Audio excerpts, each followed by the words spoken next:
Hello students. तो आपका FRFSA का एग्जाम अच्छा ही गया होगा, होपफुली, मैं समझ रहा हूं। अब आप उसको खत्म कर दिए पेपर को और आप FM के टेंशन में लग चुके हो। तो मैं आज FRSA पेपर को, FRM जब आप कंप्लीट कर लिए हो तो उसके बाद जो मैं आपको दूसरा पेपर है उसमें से FM एक लास्ट पेपर आप प्रैक्टिकल सब्जेक्ट के रूप में देख सकते हो। उसमें हम आपको लाइव सेशन से थोड़ा सा वंचित रखेंगे, लाइव सेशन आपको हम नहीं करा रहे हैं। इसके लिए जो इंपॉर्टेंट ब्रह्मास्त्र के क्वेश्चंस हैं वो इत्मीनान से और बिना हड़बड़ाहट के मैं आपको एक एक टॉपिक क्लियर करा दूंगा हर चैप्टर्स को, जैसे working capital management, capital budgeting, उसके बाद डिविडेंड पॉलिसीज, उसके बाद कॉस्ट ऑफ कैपिटल्स और उसके बाद टाइम वैल्यू ऑफ मनी। ये सब चीज को मैं एक या दो वीडियो में समेट कर आपको दे दूंगा। तो ये गठरी आप पढ़ लीजिएगा आज शाम को और कल दिन भर पढ़िए और परसों FM का एग्जाम देने जाइए बिंदास होकर, बिना घबराए।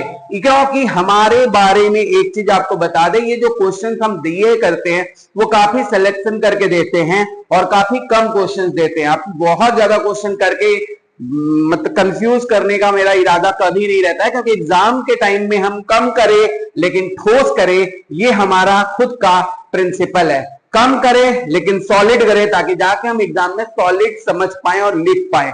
बहुत ज्यादा करके आप कंफ्यूज हो जाओगे। तो ये एक इत्मीनान से आपके सामने ब्रह्मास्त्र है फाइनेंशियल मैनेजमेंट का।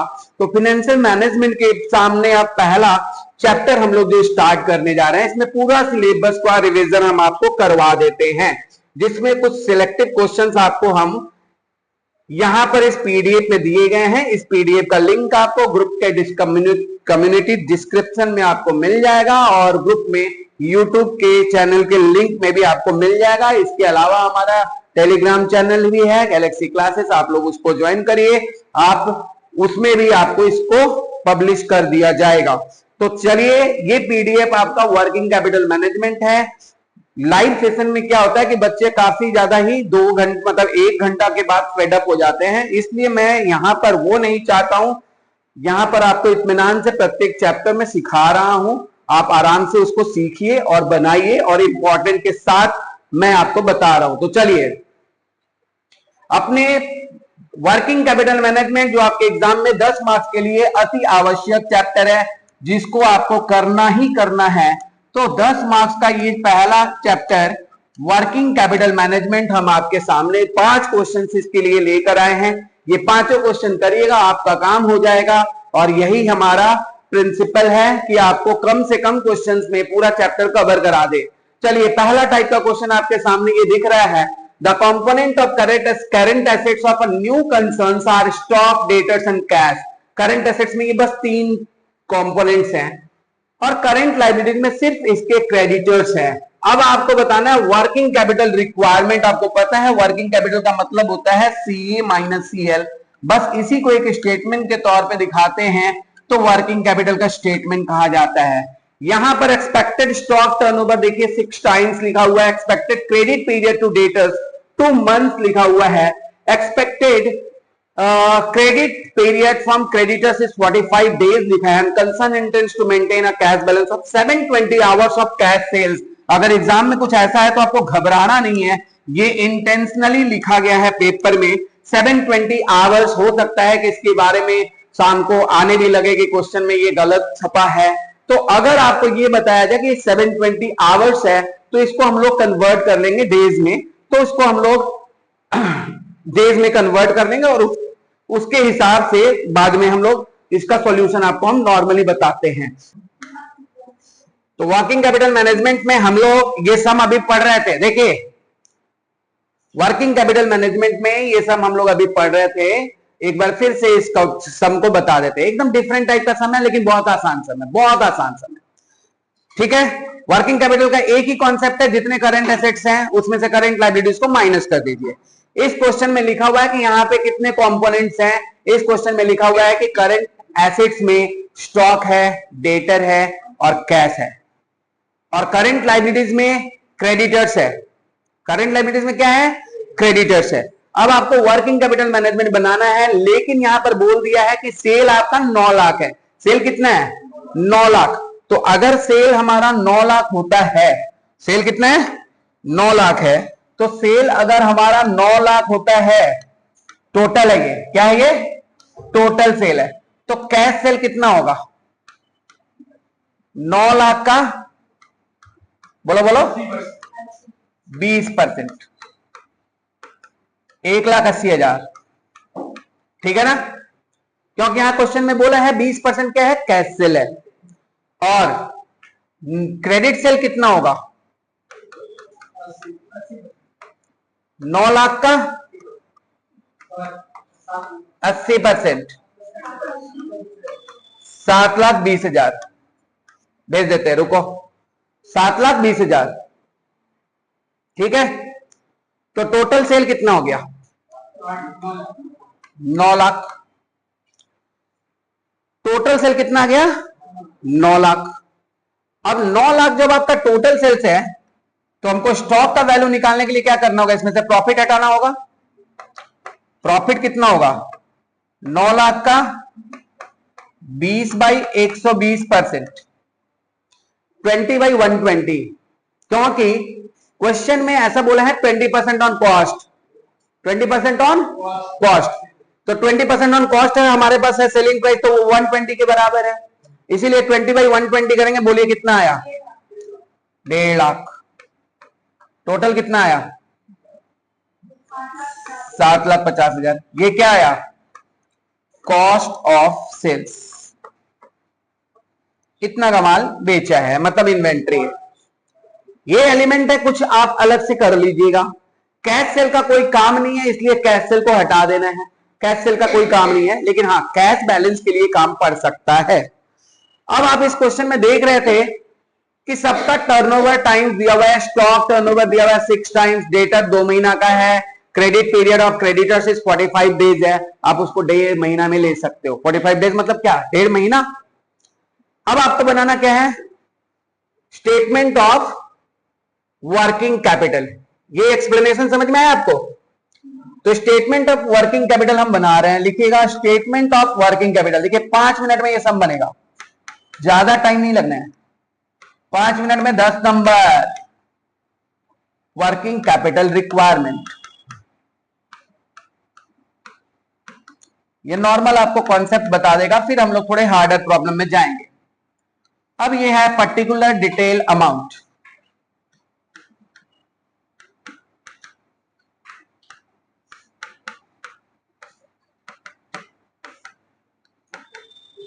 हम लोग को पता है यहां पे होता है करंट एसेट्स। क्या होता है ए नंबर लिखेंगे करंट एसेट्स,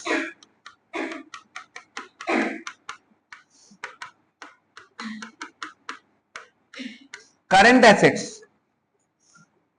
करंट एसेट्स आप चेक करिए, करंट एसेट्स में क्या क्या बोला है एलिमेंट है, यहां पर स्टॉक है, बोला है ना, स्टॉक बोले तो इन्वेंट्री।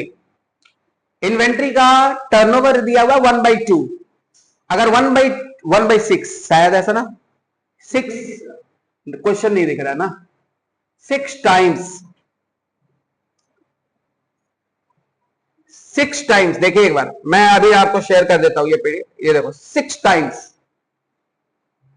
हो गया, तो 6 टाइम्स आपका है टर्नओवर। अब 6 टाइम्स को अगर हम मंथ में कन्वर्ट करें तो 12/6 करेंगे ना, तो 2 मंथ्स का टाइम हुआ कि नहीं हुआ, 2 मंथ्स का मतलब 2/12 कर देंगे तो 1/6 हुआ कि नहीं हुआ, 2/12 भी कर सकते हैं आप। तो टर्नओवर पीरियड क्या निकालना है 6 दिया हुआ है, अगर 6 टर्नओवर पीरियड है तो इसका मतलब क्या हुआ 6 बार साल में स्टॉक टर्नओवर हो जाता है बेच। अब 6 टाइम्स को मंथ में कन्वर्ट करने के लिए क्या करेंगे 12/6 कर देंगे, आया। तो क्या कर दिया हम लोग,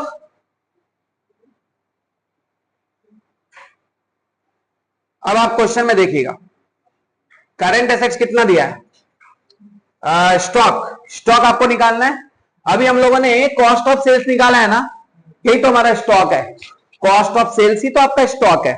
कॉस्ट ऑफ सेल्स कितना है देखिए 7,50,000 है ना, 7,50,000 इंटू 2/12, 12, ये 2/12 कैसे है समझ में आया ना।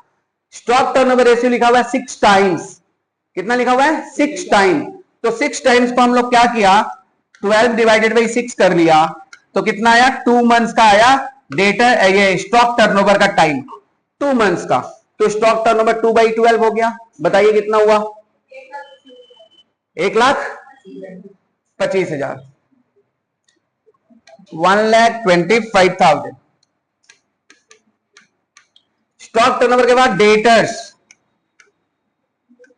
डेटर्स किस पर निकालेंगे हम लोग, सेल निकाले थे ना, टोटल सेल कितना था देखिए 9 लाख था ना, 9 लाख का कलेक्शन पीरियड आपके क्वेश्चन में देखिए, कलेक्शन पीरियड दिया हुआ है expected time to debtors is 2 months, और 9 लाख मैंने गलत लिख दिया, 9 लाख मैंने गलत किया, क्यों किया बता रहे हैं, क्योंकि हम लोगों को क्रेडिट सेल पे डेटर होता है ना, क्रेडिट सेल पे ये गलती हो जाता है, क्रेडिट सेल हम लोगों ने निकाला था ना यहाँ पे 7,20,000, तो ये वाला कांड हमको करना है 7,20,000 पे, तो 7,20,000 है, और डेटर कलेक्शन पीरियड कितना है आपके क्वेश्चन में, तो 2/12 करेंगे, कितना आया 1,20,000। इतना आसान सम है कि कुछ भी नहीं करना है आपको माथा बच्चे, ठीक है ना, इतना आसान सम भी एग्जाम में ही आया हुआ है और एग्जाम में आ भी सकता है। आगे देखिए,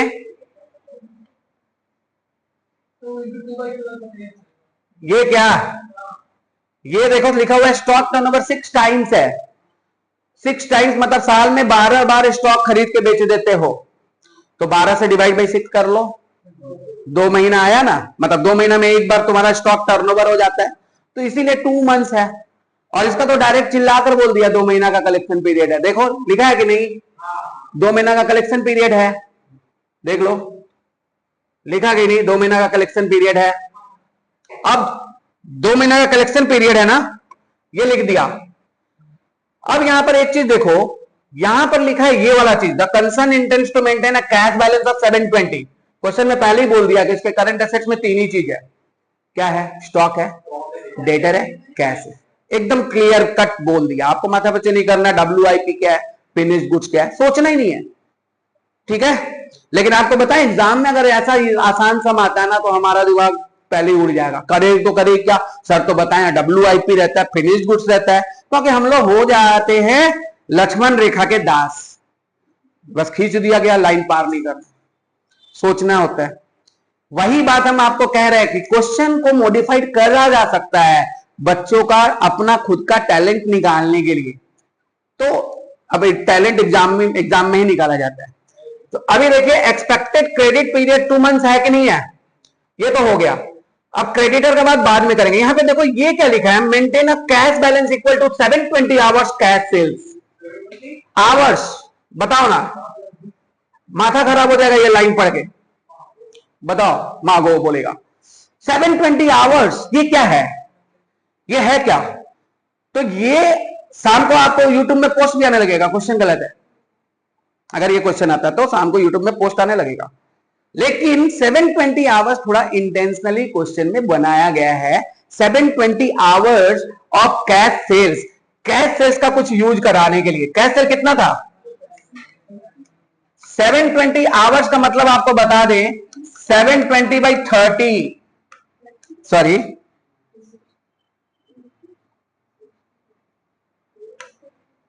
720/24 करिए,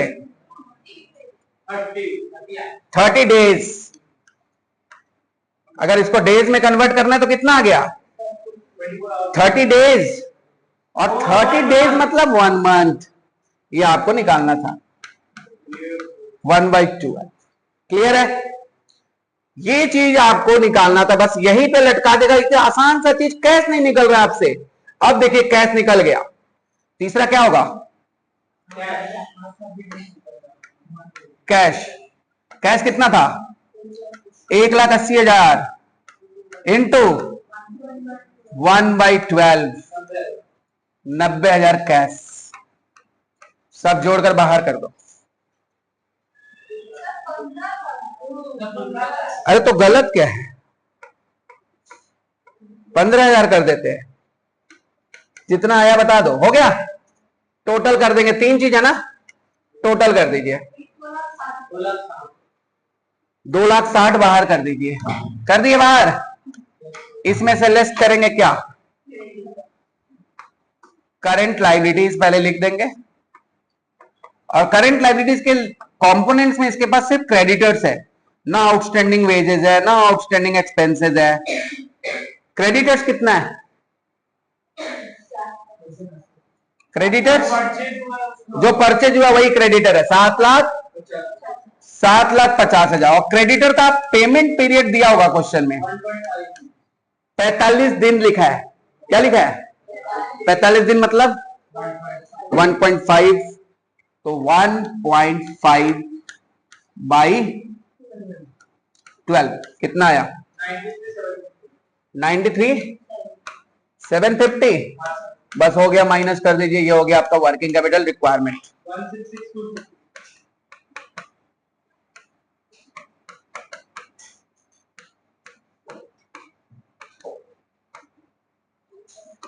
16625। ठीक है, तो वर्किंग कैपिटल मैनेजमेंट का टाइप 1 हो गया ना। अब वर्किंग कैपिटल मैनेजमेंट का टाइप 2 देखिए, जिसका आने का प्रबल चांस है, बहुत ज्यादा चांस है, उतना ही चांस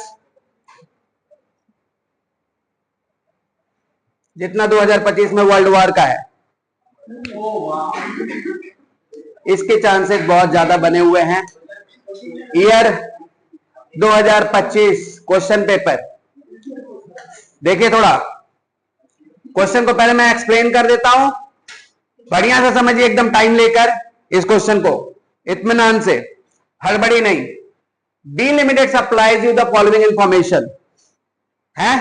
क्वेश्चन का स्क्रीनशॉट लेते जाइएगा अगर आप वीडियो देख रहे हो तो।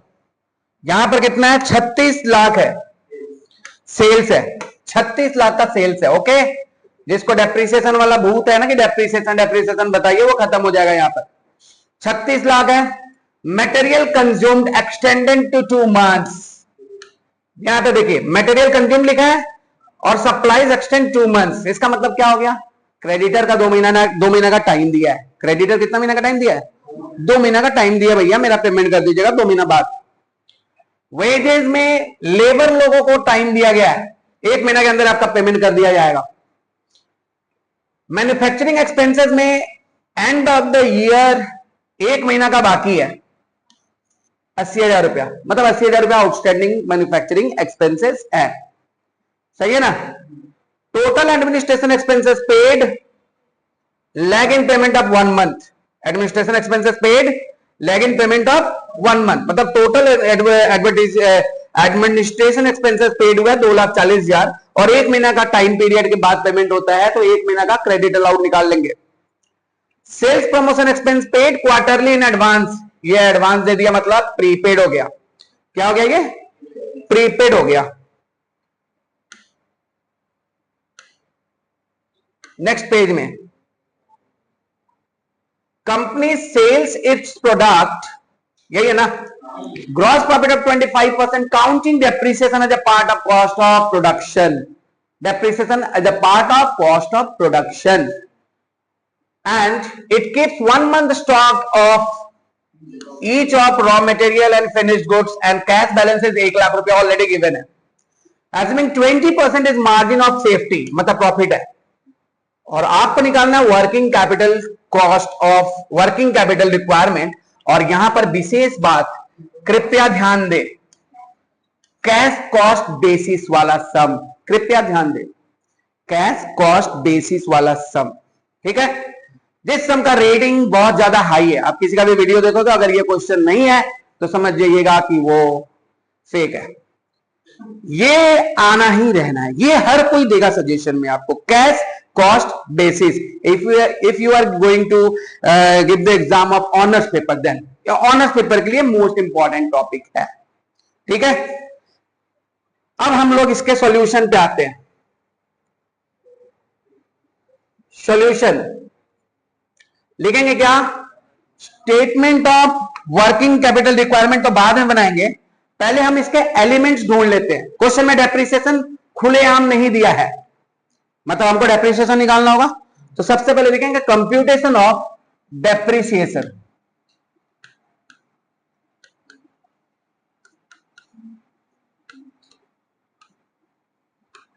टोटल सेल दिया है, थोड़ा बताते रहोगे। अब ये पीडीएफ को साइड कर देते हैं, इससे बहुत डिस्टर्ब हो रहा है पेपर, है ना। Computation of depreciation, total sale कितना है? 36 लाख पहले लिख देना है। इस सेल में से हमको पहले लेस कर देना है क्या? ग्रॉस प्रॉफिट का रेट क्वेश्चन में बोला है क्या? 25%। ऑन क्या?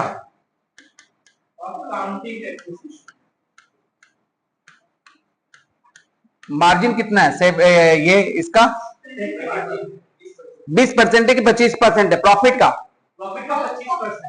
25%। तो प्रॉफिट ही हटाना है आपको भाई। तो 36 लाख का 25%, 9 लाख घटा देना है। 9 लाख घटा के कितना हुआ? 27 लाख क्या कहलाएगा? Total manufacturing cost. मतलब हो गया कि प्रॉफिट को आप हटा दो तो आपको पता चल जाएगा कि भाई कितना में वो माल बनाया गया है। इसमें दो खर्चा इंक्लूड है, आप देखिए, मटेरियल और वेजेस। क्या खर्चा इंक्लूड है? मटेरियल और वेजेस। तो चलिए लेस करिए मटेरियल। टोटल मैन्युफैक्चरिंग कॉस्ट है जिसमें क्या क्या आता है? 3 चीज आता है, मटेरियल, वेजेस एंड ओवरहेड। तो मटेरियल और वेजेस तो साफ साफ दिया है क्वेश्चन में। मटेरियल कितना है? 9 लाख माइनस करना है। वेजेस कितना है? 7,20,000 माइनस करना है। कितना आया?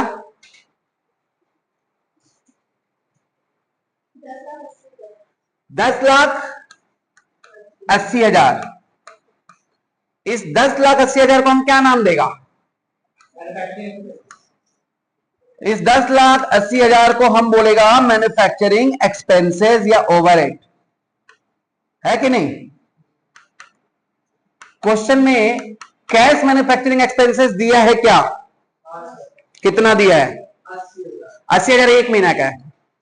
लेस कैश मैन्युफैक्चरिंग एक्सपेंस, ऐसा लिख देंगे, कैश मैन्युफैक्चरिंग एक्सपेंस कितना दिया है? 80,000 दिया ना, वो एक महीना का है। लिखा हुआ 1 मंथ क्रेडिट, लास्ट महीना का बाकी 1 महीना, तो साल भर में कितना पेड हो गया? लास्ट मंथ का पेड करना है मैन्युफैक्चरिंग एक्सपेंसेस 80,000। नहीं लिखा है? देखो देखो मैन्युफैक्चरिंग हाँ सुनो तो पूरा बात, वो इशारा है। लैग इन पेमेंट जो लिखा है 1 महीना का लिखा है। अब 1 महीना का कोई चीज अगर 1 महीना का बाकी 80,000 है तो साल भर का कितना होगा? 1 महीना का बाकी कितना है? 80,000 है ना, तो साल भर का कितना होगा? तो 80,000 इंटू 12 करेंगे तो कितना आएगा? 9,60,000 माइनस कर दीजिए, आए ये 1,20,000 क्या आया? ये आ गया डेप्रिसिएशन।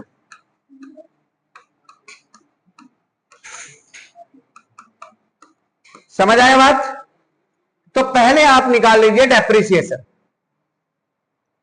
डेप्रिसिएशन निकाल लिए तो कंप्यूटेशन ऑफ डेप्रिसिएशन हो गया। अब कंप्यूटेशन ऑफ डेप्रिसिएशन होने के बाद आपको क्वेश्चन में बोला है कॉस्ट सेल बेसिस पे करना है क्वेश्चन, कैश कॉस्ट बेसिस पे। इसके लिए हमको कैश कॉस्ट बेसिस निकालना होगा। तो सबसे पहले आपका इसमें आप लिखिए calculation of cost of sales.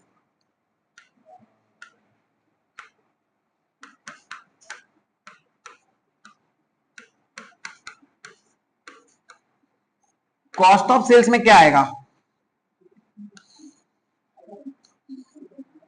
Cost of sales है ना, मैन्युफैक्चरिंग कॉस्ट कितना था?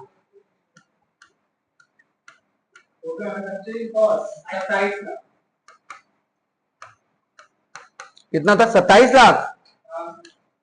इस 27 लाख में पहले डेप्रिसिएशन को कर दीजिए माइनस, क्योंकि डेप्रिसिएशन क्या होता है, नॉन कैश एक्सपेंसेस होता है, इसलिए इसको माइनस कर देंगे, किसी को पेड नहीं करना होता है। तो बाकी जो हो गया वो हमारा हो गया कैश कॉस्ट ऑफ मैन्युफैक्चरिंग, जिसके लिए ये क्वेश्चन आपको बताया जा रहा है। माइनस करने के बाद कितना आया, 1,20,000 जो डेप्रिसिएशन निकाले थे ना, उसको माइनस करके कितना आया, 25 लाख। इसको क्या कहेंगे, कैश कॉस्ट ऑफ मैन्युफैक्चरिंग, या सेल बोल सकते हो,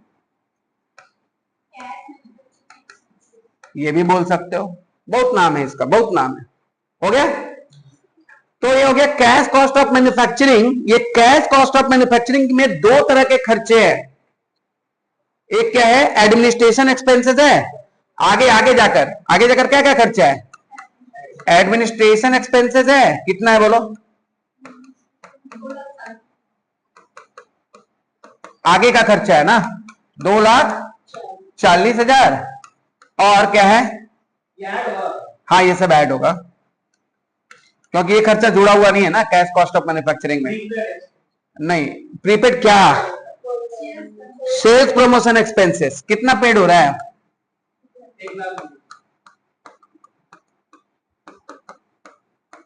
कितना, 1,20,000। यस,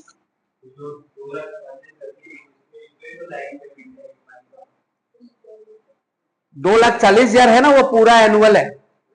हाँ, टोटल लिखा हुआ देखिए, वहां पे 1 मंथ का लिखा हुआ था, यहाँ पे टोटल है। समझ आया बात, कितना आया, 29,40,000। क्लियर हो गया डाउट, ये 29,40,000 क्या है। तो भैया ये दो चीज आपको कर लेना होगा जब ये सवाल आएगा, तो पहले डेप्रिसिएशन अलग कर देंगे, और डेप्रिसिएशन के बाद हम लोग टोटल कॉस्ट ऑफ सेल्स देखेंगे, क्योंकि क्वेश्चन में बोला कैश कॉस्ट बेसिस पे निकालना है।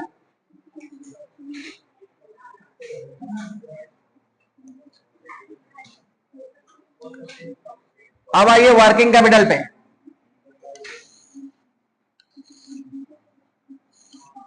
स्टेटमेंट ऑफ, हाँ हाँ, पूरा साल का, वो पूरा साल का दिया हुआ भाई, देखो ना लिखा हुआ टोटल यार, तो लिखा नहीं है ना 1 मंथ का, 3 मंथ का पेमेंट करना है।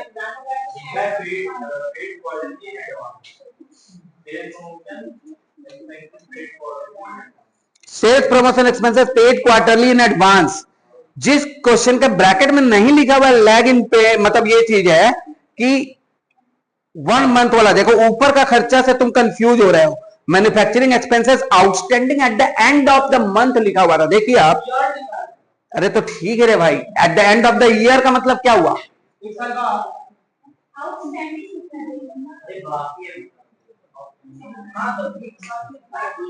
अच्छा एक सुनो सुनो सुनो सुनो, अगर at the end of the year में 1 महीना का बाकी है, और वही अमाउंट आपको दिया हुआ है कि 1 महीना का बाकी कितना है, देखो लिखा हुआ है क्या, उसके सामने कितना बाकी है, 80,000। आपको फिर से क्वेश्चन में लेके जा रहे हैं, रुकिए क्वेश्चन को बड़ा करते हैं, एक्सप्लेन करते हैं। देखिए तुम सोचे हो ये प्रीवियस पेज में, रुको देखो ये वाला चीज है ना, manufacturing expenses outstanding at the end of the year, lag in payment 1 month दिया है ना, 1 महीना का पेमेंट में लैगिंग है, मतलब 1 महीना का पेमेंट में गैप है, और ये इतना बाकी ही है, 80,000 क्या है, बाकी ही है। तो इसका मतलब हुआ कि वो 1 ही महीना का बाकी है। इसका मतलब क्या है, वो पूरा साल भर का नहीं है, वो 1 ही महीना का बाकी है, क्योंकि लिखा हुआ है वो outstanding at the end of the year है, ब्रैकेट में लिख दिया 1 महीना का बाकी है, तो 1 महीना का बाकी क्या है, 80,000 है। लेकिन यहां पर देखिए टोटल एडमिनिस्ट्रेशन एक्सपेंसेस पेड लिख दिया है 2,40,000। Sales promotion expenses paid quarterly in advance लिखा हुआ ना, ये पेड क्वार्टरली इन एडवांस है, तो ये कितना है टोटल आपका 1,20,000। इसमें नहीं लिखा हुआ कि 3 महीना का क्वार्टरली इतना है, तो इसका मतलब टोटल ही 1,20,000। क्वार्टरली का मतलब क्या हुआ, 3 महीना का, तो 3 महीना का वर्ड नहीं लिखा हुआ, इसका मतलब क्या है, टोटल 1,20,000। समझ आया बात। तो यहां पर अगर लिख दिया रहता कि एडवांस में हम पेड किया सितंबर में या फिर 3 महीना पहले, तब हम समझते कि वो 3 महीना का है, तो हमको निकालना होता साल भर का। हाँ हाँ, इंटू 12 इसलिए किए क्योंकि साल भर का खर्चा निकालना था तुमको, हमको तो टोटल माइनस करना था वहां पर। तुम यहां पे जो किए हो, यहां पर जो तुम किए हो टोटल एक्सपेंडिचर तुम माइनस किए हो ना, 80,000 तो 1 महीना का है, तो तुमको तो साल भर का खर्चा माइनस करना होगा। अभी हम लोग वर्किंग कैपिटल थोड़ी निकाल रहे हैं। किसमें, किस बेसिस पे?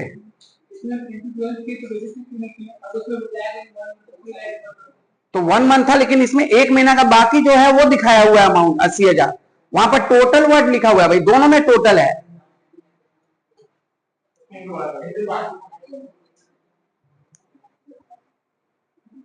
अभी देखो आया समझ में? वर्किंग कैपिटल रिक्वायरमेंट निकालेंगे।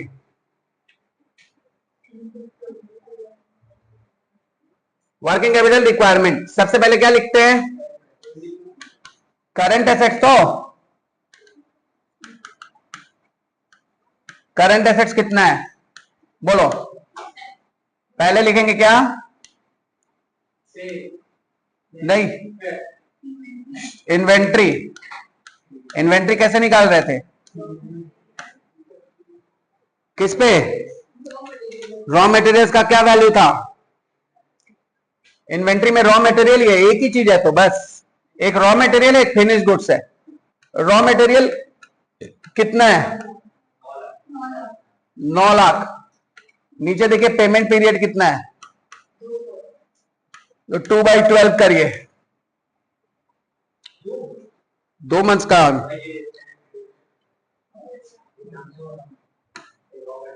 कुछ भी बोल देता है लोग।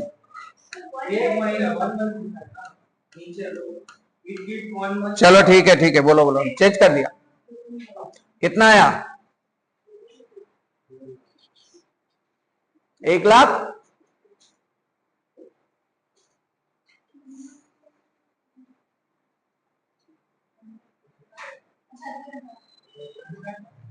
तुम कैलकुलेटर में कैलकुलेट कर रहे हो, फिर कैलकुलेशन को बगल से कंफर्म कर रहे हो। उसके बाद फिनिश्ड गुड्स, WIP यहां पे है नहीं।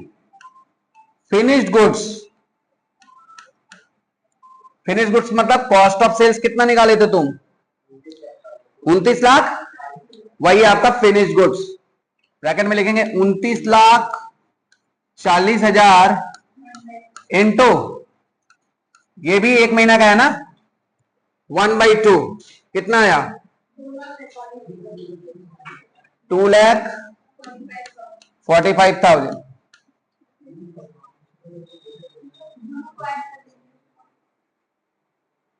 फिर क्या है?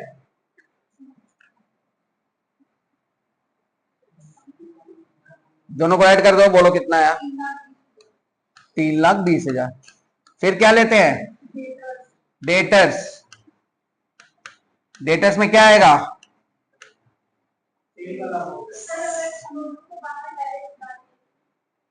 कोई दिक्कत नहीं है यार, क्या छोटा छोटा क्वेश्चन पूछता है तुम लोग। दोनों को बाहर डाल दो, क्या फर्क पड़ता है? सेल्स नहीं बोला, यहां तक कॉस्ट ऑफ सेल्स पर बोला है। कैश कॉस्ट ऑफ सेल्स का मतलब यही हुआ कि आप जो कैश कॉस्ट ऑफ सेल्स निकाले हो ना, 29 लाख कितना? अरे हाँ भाई, उसी पे तो निकालने के लिए क्वेश्चन बोल रहा है, कैश कॉस्ट ऑफ सेल्स। आप देखो ना, अगर बोलता नहीं तो हम लोग डायरेक्ट डेटर पे निकालते, समझ आए बात? नहीं बोलता तो हम लोग टोटल सेल पे निकालते, लेकिन क्वेश्चन तो चिल्लाकर बोल रहा है कि कैश कॉस्ट ऑफ सेल्स पे निकालना है भाई, उसी पे तो निकालेंगे ना। 29,40,000 है ना, 29,40,000 इंटू कलेक्शन पीरियड कितना है भाई? 2/12, 4,90,000। इसके बाद क्या काम आएगा? कैश इन हैंड कितना है? 1 लाख। इसके बाद क्या है? प्रीपेड। प्रीपेड का कौन सा खर्चा था? सेलिंग एक्सपेंसेस, सेल्स प्रमोशन, ठीक है। कितना था? 1,20,000 पूरे साल भर का था, तो इसको क्वार्टरली पेमेंट कर रहा है एडवांस में, तो 3/12 कितना हुआ? 3 महीना पहले कितना पेमेंट किया?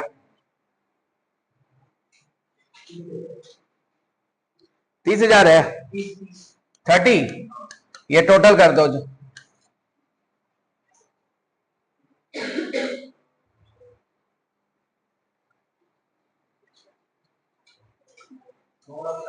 9 लाख, ये 9,40,000 है, उसमें से क्या लेस करेंगे? क्रेडिटर्स। रॉ मटेरियल्स कितना था?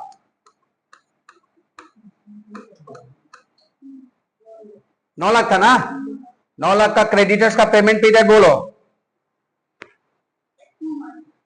2 महीना, तो 2/12 करो, कितना आया?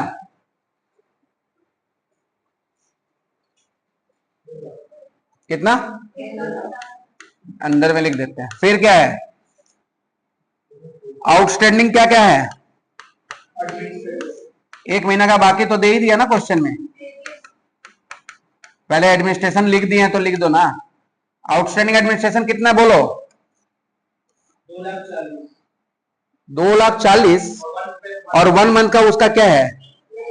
हाँ, तो 2,40,000 इंटू 1/12 कितना आया? नेक्स्ट बोलिए। वेजेस कितना है? टोटल है कितना? 7,20,000 है, इंटू 1/12 कितना हुआ? 60,000। और खर्चा बोलो। आउटस्टैंडिंग मैन्युफैक्चरिंग एक्सपेंसेस कितना? 80,000। अब खर्चा बोलो, सबको जोड़ दो।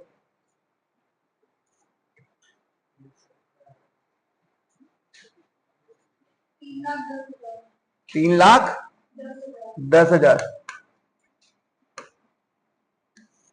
माइनस करो, 6,30,000। ठीक है, 6,30,000 आ गया। ये वर्किंग कैपिटल हो गया, वर्किंग कैपिटल हो गया। ऐड करेंगे मार्जिन, कितना % का सेफ्टी मार्जिन रखना है? 20% का ना। तो बताइए 6,30,000 का 20% कितना होता है? 1 लाख। वो मार्जिन किस पर बोला है? कॉस्ट पे कि सेल्स पे? कुछ नहीं बोला है। तो 6,36,000 जो है ना कॉस्ट पे है ना, मार्जिन हमेशा सेल पे रखते हैं। तो ये क्या होगा? 20/80। 20% बोला है ना, 20/80 हो जाएगा, क्योंकि हमारे पास 80% का वैल्यू है। अब बोलो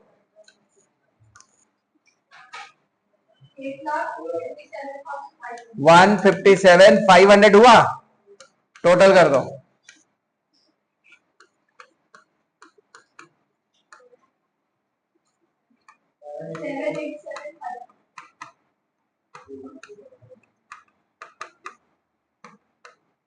रिक्वायरमेंट कितना? 787,500।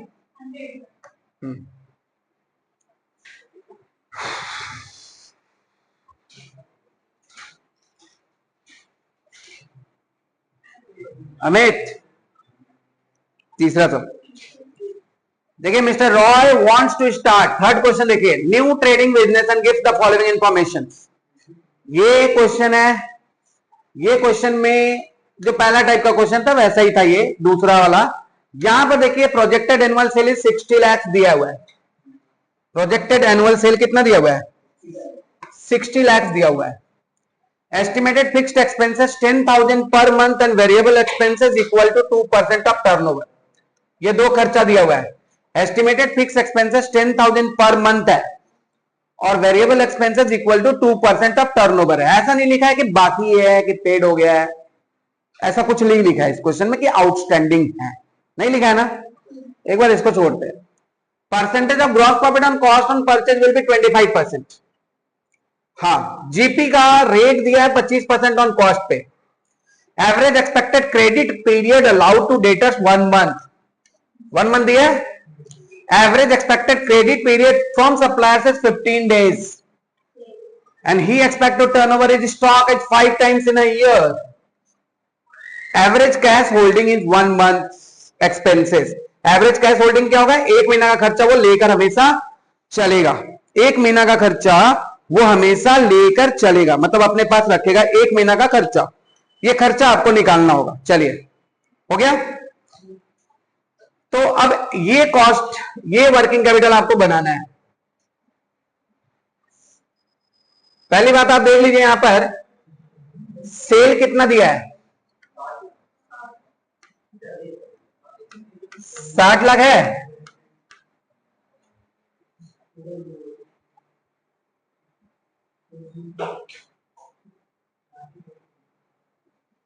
$60 लाख दिया सेल्स।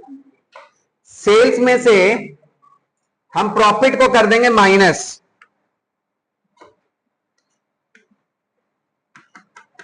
प्रॉफिट को कर देंगे माइनस। प्रॉफिट कितना है? 60 लाख का डायरेक्ट 25% निकालेंगे क्या? नहीं, 25/125। Very good, 25/125। तो प्रॉफिट कितना आया? 12 लाख। माइनस करने के बाद कितना आएगा? ये 48 लाख क्या हो गया? Cost of sales. 48 लाख क्या हो जाएगा? Cost of sales. अब इसको आप यहां देखिए, सॉल्यूशन ये समझ आया। तो 48 लाख हो गया कॉस्ट ऑफ सेल्स। ये सब करना है, लिख लिए थे क्या? यहां पर लिखे थे क्या अभी तक? चलिए,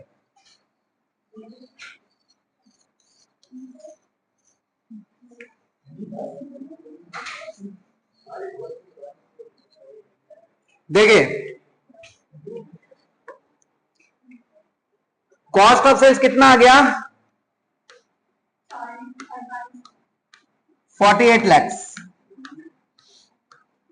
क्वेश्चन में देखिए इन्वेंट्री टर्नओवर रेशियो दिया है। इन्वेंट्री टर्नओवर रेशियो कितना दिया है? 5 टाइम्स लिखा है। इन्वेंट्री टर्नओवर रेशियो दिया हुआ है equal to 5। Inventory turnover ratio का फॉर्मूला क्या होता है? Cost of sales by average inventory equal to 5, यही ना। कॉस्ट ऑफ सेल्स कितना था? 48 lakh by average inventory equal to 5। और एवरेज इन्वेंट्री बोलो कितना आया? आ गया क्लोजिंग स्टॉक। कितना आ गया? 9,60,000 क्या मिल गया? क्लोजिंग स्टॉक मिल गया आपको। समझ आए बात? मतलब यही आपका इन्वेंट्री हो जाएगा। क्वेश्चन में जब आप वर्किंग कैपिटल दिखाओगे ना, तो ये कहां लिख दोगे? इन्वेंट्री में लिख दोगे। निकाल लिए ये। दूसरा चीज, ये आपको मान लेना होगा कि जितने भी क्रेडिट सेल है वो सब मेरे डेटर्स है। पूरा करने लगा अज्यूम कि all of the sales is credit sales, तो आपको डेटर निकल जाएगा। डेटर टर्नओवर रेशियो देखो दिया होगा, या डेटर कलेक्शन पीरियड लिखा होगा। आप चेक करो, डेटर लिखा हुआ है 1 मंथ का कलेक्शन पीरियड है। कितना है? तो अभी लिखिए कलेक्शन पीरियड फ्रॉम डेटर्स कितना है?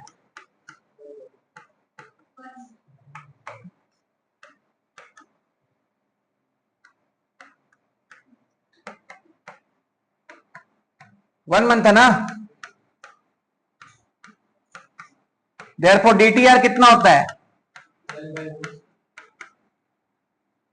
12/1 मतलब 12 टाइम्स। देयरफॉर डेटर कितना आ जाएगा? Credit sales by DTR. DTR मतलब debtor turnover ratio. Credit sales by DTR. Credit sale कितना मान लिए थे? पूरा का पूरा सेल को हम क्रेडिट सेल मान लिए थे। कितना था पूरा सेल? समझ गए सर? पूरा कितना सेल था? 60 लाख। और डीटीआर कितना था? 12, कितना आ गया डेटर्स? बताओ, सब वर्किंग में निकाल लेना है। 5 लाख डेटर, थोड़ा रेशियो भी काम आ जाएगा एफएम में। डेटर के बाद क्या है? क्रेडिटर। क्रेडिटर के बारे में मतलब क्या है कि आपको निकालना है क्या? परचेजेस। क्या निकालना है? परचेजेस। क्वेश्चन में देखिए एक चीज लिखा हुआ है, ओपनिंग स्टॉक। क्वेश्चन में स्टार्टिंग में देखिएगा लिखा हुआ है Roy wants to start a new business, मतलब ये बिजनेस स्टार्ट कर रहा है, इसका मतलब ओपनिंग स्टॉक इसके पास नहीं है, क्योंकि बिजनेस तो स्टार्ट ही हो रहा है ना। तो कॉस्ट ऑफ गुड सोल्ड का फॉर्मूला क्या होता है? कॉस्ट ऑफ सेल्स का फॉर्मूला होता है opening inventory plus purchases minus closing inventory, होता है ना। कॉस्ट ऑफ सेल्स कितना निकाले थे हम लोग? 48 लाख। ओपनिंग इन्वेंट्री है ही नहीं, परचेजेस है, परचेजेस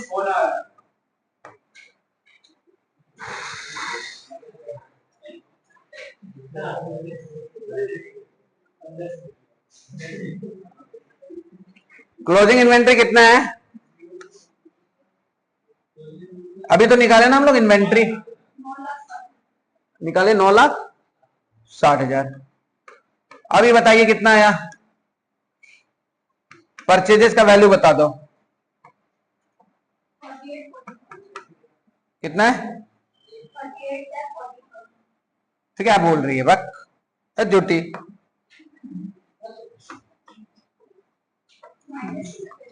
माइनस करेंगे, साइड चेंज तो साइन नहीं चेंज। हाँ 57,60,000, ये क्या आ जाएगा? परचेजेज आ गया। देयरफॉर क्रेडिटर्स, क्रेडिटर्स का ड्यूज निकल जाएगा ना। क्रेडिटर का पेमेंट पीरियड कितना था? हाँ 15 दिन। तो 57,60,000 कर लो बेटा। ये वाला जो है ना, ये जो क्लास हो रहा है ना आप लोग का, ये मामूली मत समझना। 5 अलग अलग टाइप्स के सम्स है वर्किंग कैपिटल के, कोई भी आ सकता है। आप सही करके जाओ, ये वाला चीज करके जाओ, सब चीज, सब सम देखो अलग अलग रंग का है। तो 57,60,000 डिवाइडेड बाई 0.5 कितना आया? 11,52,000। ये क्या मिला? क्रेडिटर्स। क्या बोल रही है यार ये?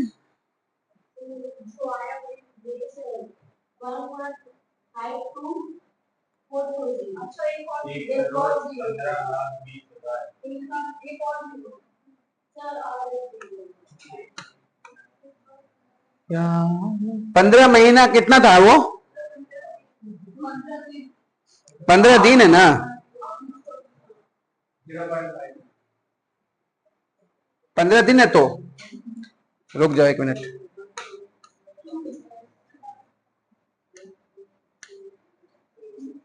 57,60,000 था ना टोटल, यही था ना? 57,60,000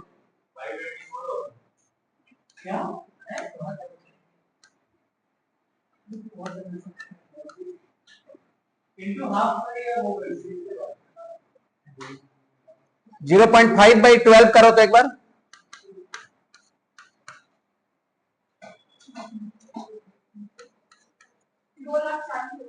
हाँ बाई 24 वो ठीक बोला था।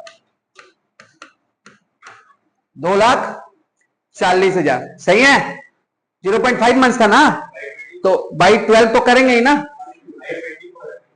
अरे देखो ना, ओहो आपस में डिस्कस नहीं करो, इधर देखो। 0.5 मंथ्स है ना, और टोटल मंथ्स कितना है ईयर में? 12। तो उससे हम लोग डिवाइड करेंगे। ये टोटल साल भर का क्रेडिटर्स का अमाउंट है। तो 15 दिन का कलेक्शन पीरियड के कारण कितना आया? 2,40,000। इसके बाद देखिए लिखा हुआ है कैलकुलेशन ऑफ कैश बैलेंस कितना चाहिए क्वेश्चन में। किसको नहीं समझ? देखो 1 मिनट पहले बता, पहले जब मैं समझा रहा हूं ना, तो आपस में बात मत करो। हाँ तुम बोलो। आप निकाले थे तो टोटल मंथ ऊपर था, अभी नीचे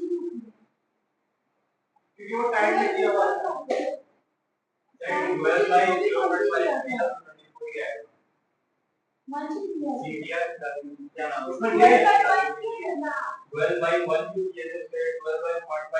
देखो देखो देखो वापस देखो, डेटा टर्नओवर रेशियो 12 में मंथ नहीं किए थे, डीटीआर किए थे, डेटा टर्नओवर रेशियो किए थे, कितना बार वो टर्न हो गया था। अब देखो 1 मंथ का टर्न टाइम दिया हुआ है ना, इसी के हिसाब से तुम चारियो निकाले, ठीक है। 1 मंथ का टाइम दिया हुआ है तो 12/1 कर दिया तो 12 टाइम्स आया।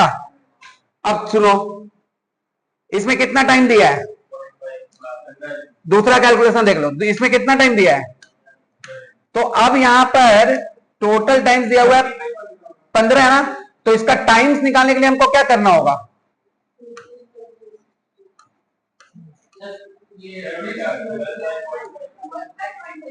12.5 होगा, तो 12.5 कितना हो रहा है,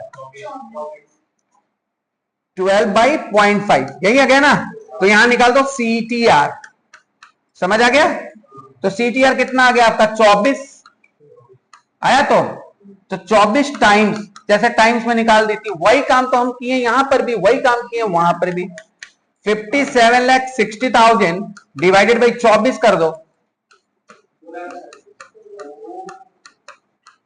मतलब थोड़ा सा भी अलग नहीं बर्दाश्त है इन लोगों से कि हम वो पहले करें उसके बाद वो करें, डायरेक्ट मेरे कैलकुलेशंस को वो आप ऐसे किए थे तो ये आप ऐसे क्यों किए, नहीं करेंगे, देख लो, समझ गई, हाँ।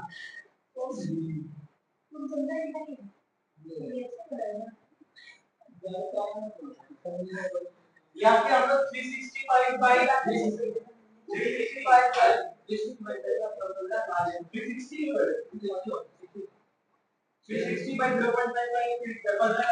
कैसे भी आप सोच लो, देखो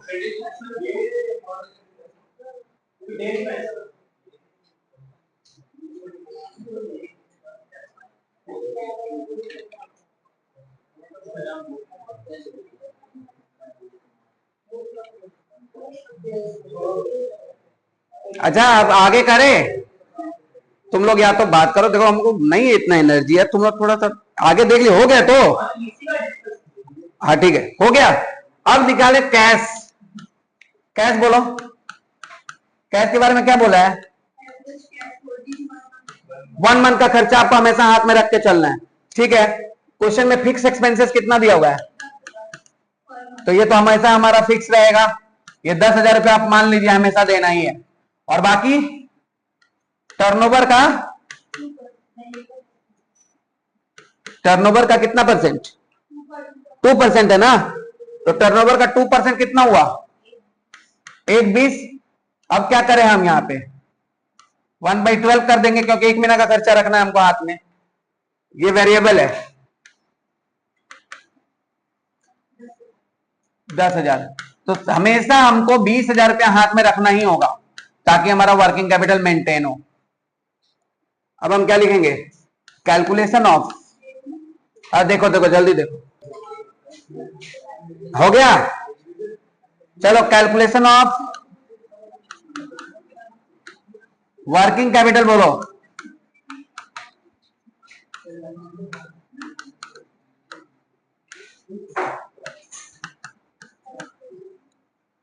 वर्किंग कैपिटल रिक्वायरमेंट का कैलकुलेशन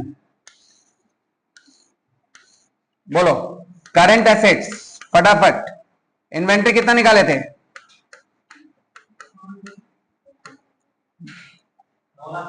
9,60,000, तो 9,60,000, रिसीवेबल डेटर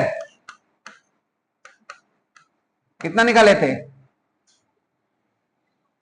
बोलो, इन्वेंट्री कितना निकाले थे, इन्वेंट्री तो हो गया, कैश कितना निकाले थे, कितना 20, टोटल जोड़कर कितना हो गया, 9,5,14, 14,80,000, लेस क्या करेगा, करंट लायबिलिटी करेगा, क्रेडिटर्स कितना निकलते हैं 2,40,000, माइनस करके बन गया वर्किंग कैपिटल रिक्वायरमेंट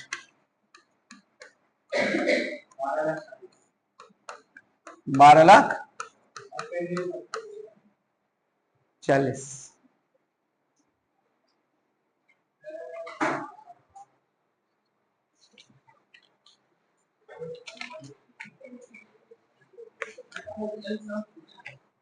क्या ऐसा रेयर सम नहीं आएगा?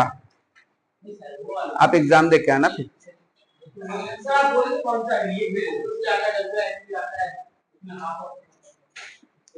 वो तो कॉमन हो गया भाई।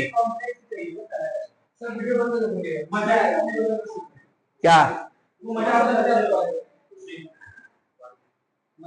मैं तो कैश कॉस्ट बेसिस पहले से ही बोल रखा हूं, वही आएगा कैश कॉस्ट बेसिस।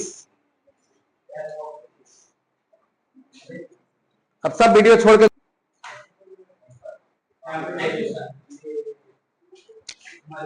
इसी पीडीएफ में देखो कैपिटल बजटिंग के सम्स है।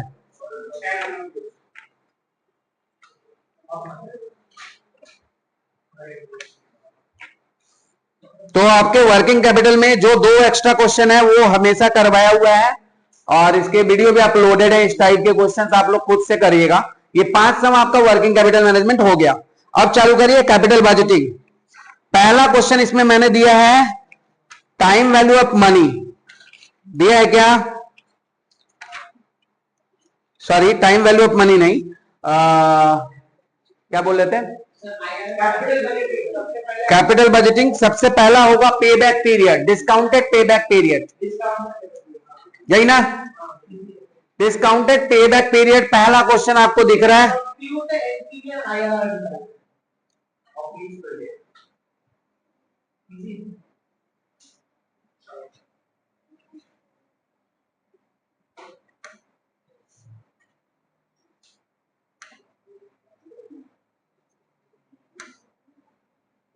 ये क्वेश्चन देखिएगा, पहला क्वेश्चन ये कैपिटल बजटिंग का है जो प्रॉब्लम 7 है। हाँ, प्रॉब्लम 7 में देखो लिखा हुआ है क्या निकालना है आपको?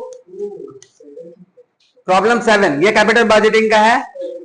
1 2 3 4 5 5 साल है, फिक्स एसेट्स दिया हुआ है, प्रॉफिट आफ्टर टैक्स दिया हुआ है। निकालना क्या? Discounted payback period. अगर आपको ये चैप्टर और ये टॉपिक सीखना है तो कैपिटल बजटिंग के पहले के वीडियो देखने होंगे। यहां पर डायरेक्ट हम सॉल्यूशन का बात कर रहे हैं, ठीक है? सॉल्यूशन कैसे करना है देखिए, यहां पे ईयर लिखिएगा, ऊपर लिख दीजिए computation of discounted payback period, या खाली पेबैक है क्या? दोनों बता देते हैं आपका। कंप्यूटेशन ऑफ पेबैक पीरियड पहले नॉर्मल बता देते हैं। पेबैक पीरियड कैसे निकालना है? पहले लिख देंगे क्या? ईयर, फिर पैट, फिर डेप्रिसिएशन, फिर कैश फ्लोस, फिर क्यूमुलेटिव,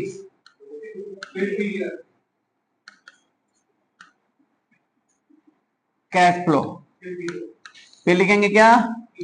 पीरियड, कितना दिन का टाइम लगेगा उसको कलेक्ट करने में। समझ आया? ईयर क्या है? 1 2 3 4 5। पैट कितना दिया हुआ है? 20 22 24 26 28। सेम पैटर्न का सम रहेगा। ऐसा पैटर्न का 2-3 बार आ चुका है, ठीक है? सेम पैटर्न का सम रहेगा आपके एग्जाम में इस तरह से 20 22 24 26 28 लिखा है। ये आएगा 5 नंबर में। हो गया? अकेला आएगा। पेबैक पीरियड निकालना और एआरआर करना, ये अकेला आएगा। यहां पर आप डेप्रिसिएशन कैसे समझोगे? देखो ये एसेट्स में एक साल के पहले साल के एंड में इसका वैल्यू कितना है? 90,000 है। कितना वैल्यू है?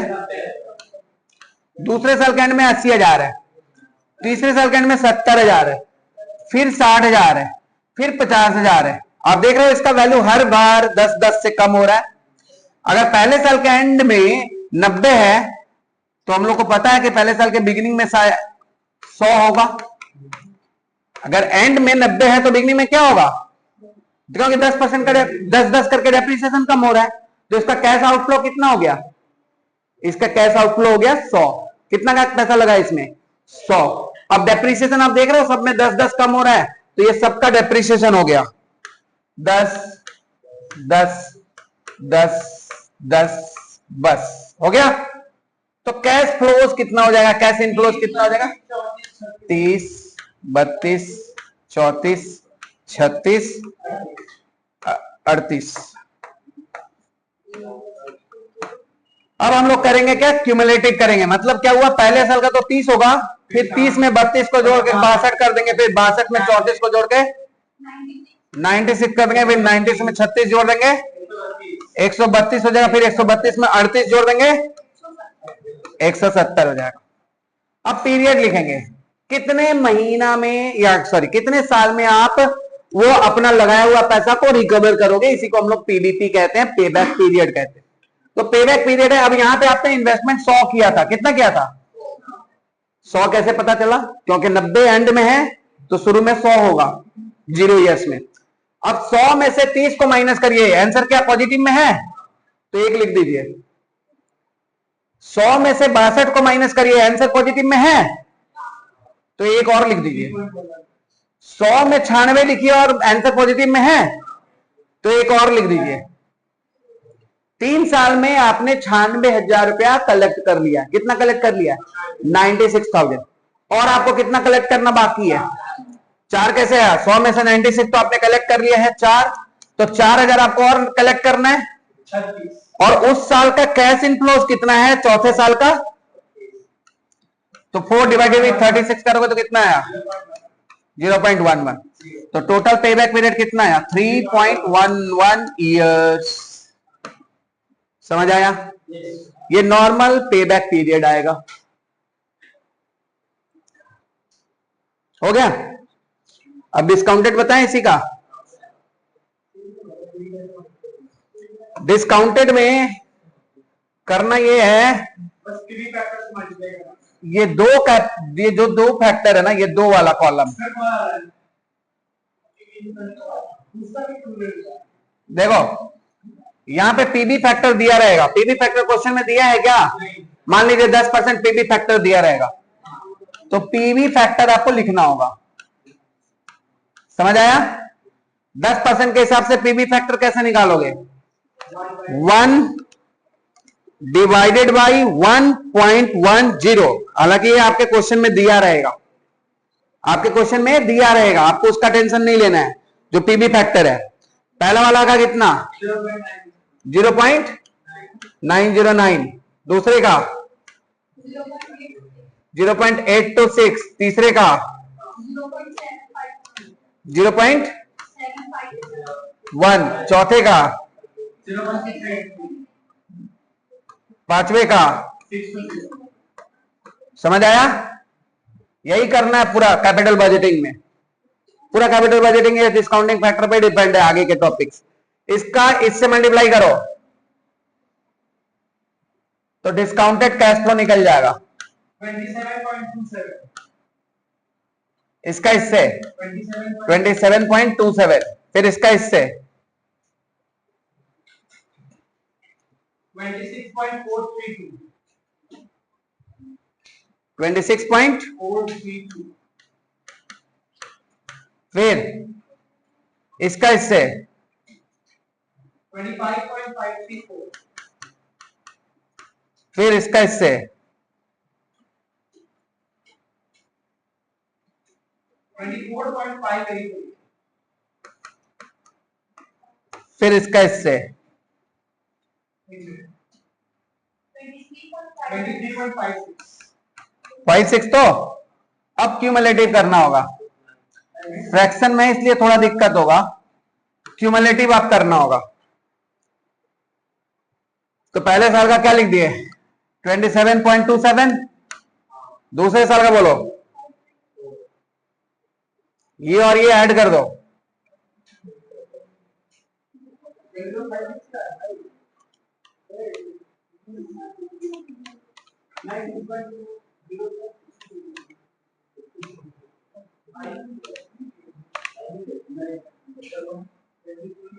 कहां खो गया यार, क्या हुआ सर, कहां खो गया तुम लोग, आगे करो, क्यूमुलेटिव करो। चलो इसको इससे जोड़ो 79.234, फिर इसको इससे जोड़ो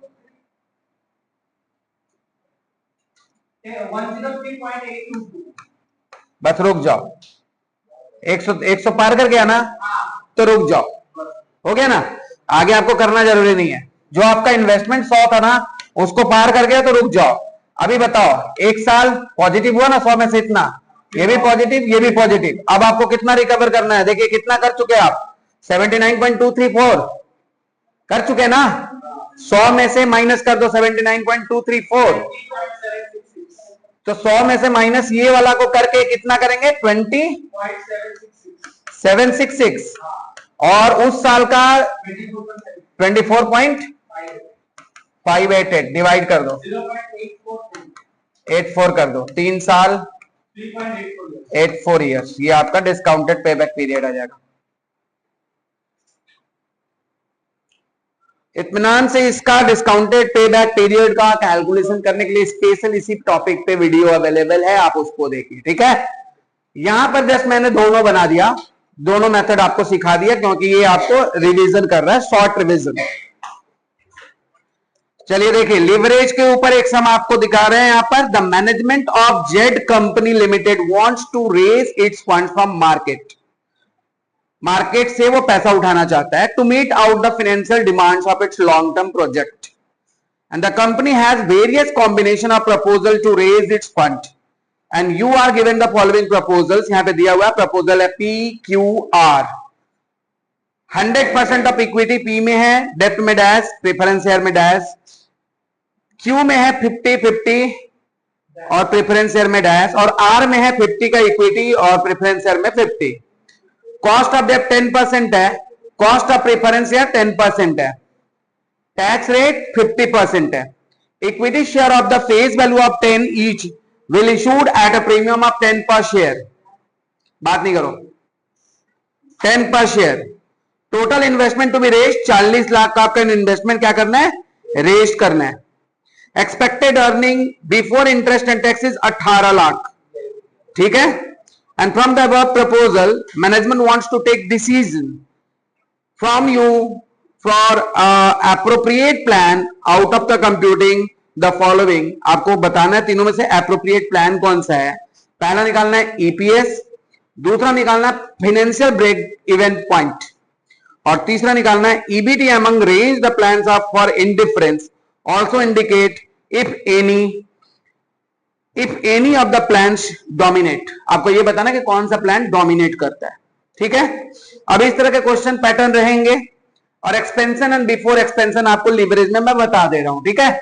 तो यहां पर देखिए, लिखिए, सबसे पहले क्वेश्चन आप देख लिए, बढ़िया से समझ लिए, अब इसके सॉल्यूशन को समझिए। लिखिए, कंप्यूटेशन ऑफ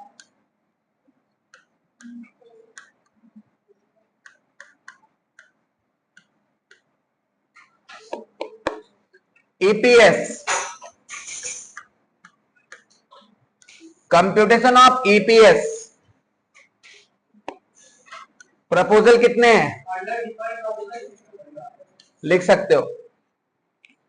हम यहां पे पूरा सॉल्यूशन नहीं बता रहे हैं, आपको एक्सप्लेनेशन बता रहे हैं, एग्जाम में कैसे हैंडल करिएगा इस क्वेश्चन को देख लीजिए, ठीक है। अब इसके बारे में आपको जो लिखना है लिख सकते हो, लेकिन ईपीएस कैलकुलेट करते हैं हम लोग उसका प्रपोजल एक्सेप्ट करने के लिए। 3 प्रपोजल, 3 कॉम्बिनेशन आपके क्वेश्चन में है। फिलहाल हमारे पास प्रॉफिट कितना है, प्रपोजल क्या क्या है बताइए तो, PQR प्रपोजल है। फिलहाल हमारे पास EBIT दिया हुआ है, देख रहे हो। प्रपोजल पहले लिख दे क्या, शॉर्ट टर्म में याद दिलाने के लिए आपको कैपिटल स्ट्रक्चर पहले लिख देते हैं तो आसान होगा ना। चलिए हम थोड़े सोचे कि उसको छोड़ देते हैं, कैपिटल स्ट्रक्चर पहले आप लिख देते हैं। कैपिटल स्ट्रक्चर बताइए,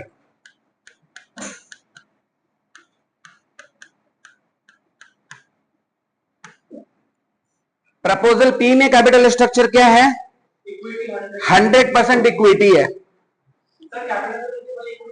ठीक है। हाँ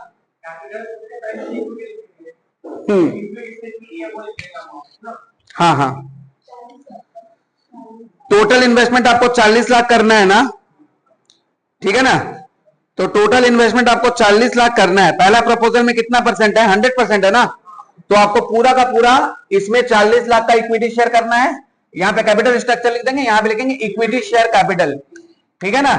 तो इसमें प्रपोजल ए में क्या करना है, आपको पूरा का पूरा 40 लाख का इक्विटी शेयर इशू करना है, 10 ईच करके। 40 लाख हुआ क्या? 40 लाख हुआ। इसमें कुछ नहीं, इसमें कुछ नहीं, लेकिन सॉरी, दूसरा वाला में क्या इक्विटी शेयर कितना है वो देखोगे, सेपरेटली देखोगे। दूसरे वाले प्रपोजल में इक्विटी शेयर कितना है? 50%।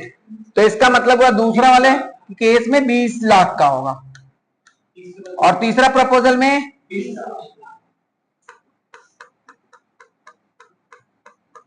रुकिए थोड़ा ठीक से लिख देते हैं।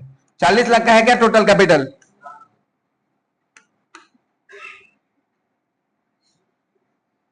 टोटल कैपिटल है 40 लाख का, यहां पे लिख देते हैं 40 लाख।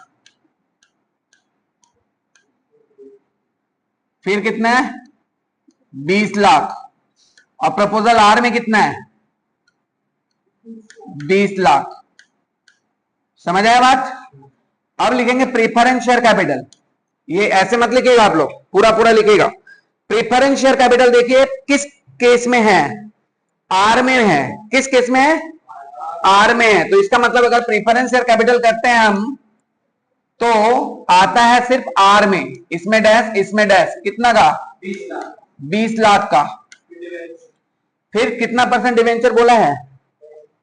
10% डिवेंचर्स। 10% डिवेंचर्स कितना हुआ? क्यू में आएगा 20 लाख। क्यू में आएगा 20 लाख, बाकी दोनों में डैश डैश, मतलब इंटरेस्ट सिर्फ इसको देना है। अब हमारा टोटल कैपिटल स्ट्रक्चर देख लीजिए, एक्सपेंशन के लिए कितना हो जाएगा? 40 लाख, 40 लाख, 40 लाख। सही है? तो ये आपका टोटल कैपिटल स्ट्रक्चर हो गया। इसके बाद कहानी शुरू होता है कि आपका कितना कैपिटल स्ट्रक्चर था और कितना है। ये टोटल कैपिटल फंड है, ये कैपिटल स्ट्रक्चर है आपका। कैपिटल स्ट्रक्चर के बाद हम लोगों को देखना है क्या प्रॉफिट हमारे पास बचेगा। लिखिए EBIT। EBIT क्वेश्चन में देखिए EBIT कितना लिखा हुआ है? 18 लाख का।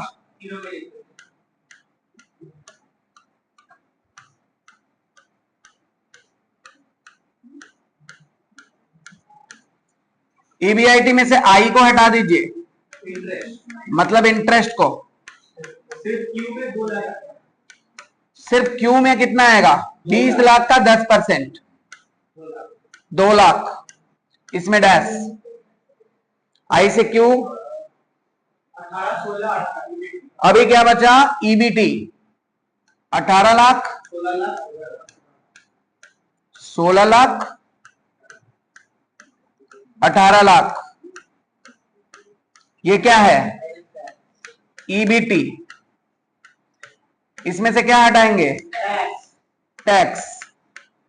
कितना परसेंट है? 50%। टैक्स हो गया। कुछ पूछना हो तो पूछना तुम। टैक्स है डैश, सॉरी कितना परसेंट है? 9 लाख, 8 लाख, 9 लाख। 50%। हाँ, 9 लाख, 8 लाख, 9 लाख। 9 लाख। समझ गया? हाँ सर। यहां पे माइनस करेंगे तो क्या मिलेगा? पैट। पैट।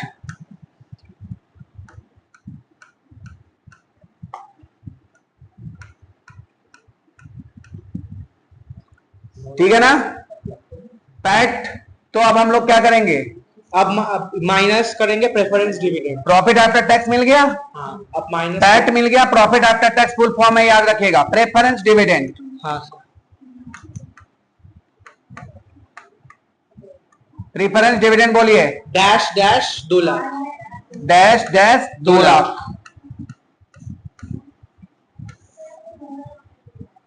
बोलिए कुछ दिक्कत? 9 लाख, 8 लाख, 7 लाख। ये 9 लाख है क्या? नहीं, नहीं, लास्ट वाला मैंने 8 लाख लिख दिया। 9 लाख होगा। 9 लाख होगा। अब हो गया कितना? 9 लाख, 8 लाख, 7 लाख।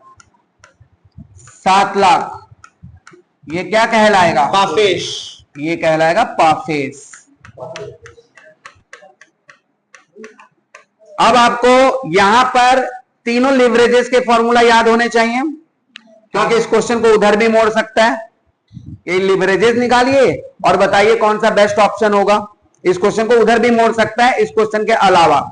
तो मैं एक क्वेश्चन में लिवरेज क्वेश्चन कवर करने का ट्राई कर रहा हूं। इसके अलावा आपको पुराने वीडियो जरूर देखने होंगे अगर लिवरेज है तो। समझ आया बात क्या बोले हम? हाँ सर। जितने सम्स बताए हैं प्लस इसको कर लीजिएगा, तो ये आपका प्रिपरेशन लिवरेज कंप्लीट हो जाएगा। क्या है इसमें देखिए, क्या बोला गया यहाँ पे? आप ईपीएस पाफेज मिल गया। Number of equity. अब पाफेज मिल जाने के बाद हम लोग नंबर ऑफ प्रेफरेंस शेयर करेंगे। लीवरेज का 3 फॉर्मूला आप लोग थोड़ा बोलोगे। पहला नंबर डॉल का फॉर्मूला, कंट्रीब्यूशन बाय ईबीआईटी। उसके बाद डीएफएल, वो क्या चीज का फॉर्मूला है? डीएफएल का।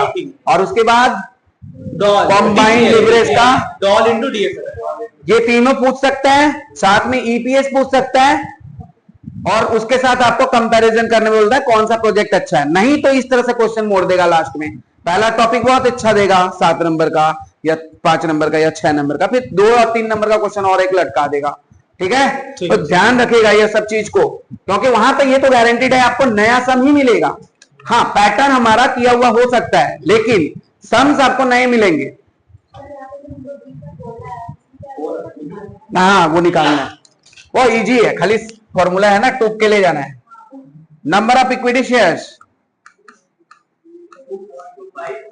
व्हाइट रुमाल खरीद लीजिएगा। व्हाइट रुमाल 4 लाख। अरे पहले व्हाइट रुमाल खरीद लेना, टूकना है ना, लिख लीजिएगा सब फॉर्मूला। और नहीं नहीं, सब नहीं जरूरत। Number of equity shares 4 lakh 2 lakh 2 lakh 4 lakh 2 lakh 2 lakh 2 lakh 2 lakh 2 lakh. Therefore EPS. आज का तो ओपन चीटिंग होता है वैसे, व्हाइट रुमाल का तो दरकार ही नहीं है, फोन लेके लोग बैठ जाते हैं। 2.25 2.25 हाँ 4 हाँ। 3.5 अब आप देख रहे हो ईपीएस किसमें ज्यादा है? क्यू में। बाजार से पैसा लेकर अगर हम बिजनेस में लगाते हैं ना, तो ईपीएस ज्यादा होगा ही, है ना? हाँ सर। क्योंकि हकदार कम हो जाते हैं, बंटवारा कम होता है, और बंटवारा कम होने से पैसा बढ़ेगा। कम जन में बटेगा तो ज्यादा ज्यादा करके मिलेगा, है ना? हाँ। तो कम जन में बटा है, क्योंकि ये 2 लाख में बटा है और प्रॉफिट हमारा ज्यादा था, 4 रुपए करके हुआ। तो एज पर ईपीएस अगर हम किसी प्रोजेक्ट को सिलेक्ट करेंगे, तो यहां पर कौन सा प्रोजेक्ट सिलेक्ट हो रहा है ये आपको बाद में कमेंट में लिखना है। आगे की क्वेश्चन देखिए, financial break even point. Financial break even point का मतलब होता है इंटरेस्ट प्लस प्रेफरेंस डिविडेंड। लिख लेते हैं, पहले फॉर्मूला लिख लेते हैं। ये हो गया, तो चलिए फॉर्मूला पहले लिख लेते हैं। ये हो गया। अब इसका बी नंबर पार्ट है, क्वेश्चन का बी नंबर पार्ट क्या है? वो फाइनेंशियल ब्रेक इवन पॉइंट निकालना है ना, और ब्रेक इवन पॉइंट तो लिखिए financial break even point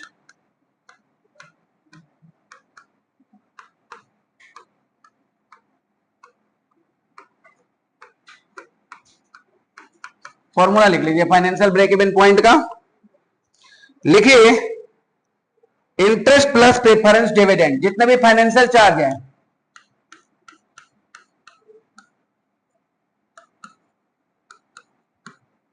divided by 1 minus T.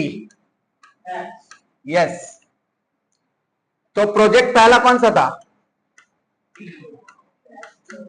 Project P. Project P का ब्रेक इवन पॉइंट जो निकलेगा वो 0 निकलेगा। बोलिए क्यों?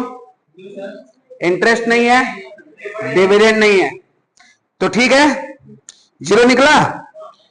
प्रोजेक्ट क्यू का क्या है? डिविडेंड है कि इंटरेस्ट है? इंटरेस्ट है कितना? 2 लाख। 2 लाख का इंटरेस्ट डिवाइडेड बाई 1 माइनस 0.5 कितना आया? 4 लाख। 4 लाख का आया प्रोजेक्ट क्यू का, और प्रोजेक्ट जेड का निकाल लो। आर का आर कितना? 2 लाख डिवाइड बाय 0. आर का, सॉरी, प्रोजेक्ट आर का भी वही होगा। हाँ सर, 4 लाख, क्योंकि उसका भी फाइनेंस चार्ज क्या है? 2 लाख। 2 लाख है। इतना समझ आया? हाँ सर। 4 लाख 4 लाख ये दोनों बराबर हो जाए फाइनेंशियल ब्रेक इवन पॉइंट पे। मतलब पैसा हमको सबसे कम देना है, कमेंट में बाद में लिखेंगे अपने, पहले हम लोग ये निकाल लिया। तीसरा इंपॉर्टेंट पॉइंट इस क्वेश्चन में पूछा है, कंप्यूटेशन ऑफ इनडिफरेंस पॉइंट। ठीक है, computation of indifference point between two proposal, indifference point निकालना है।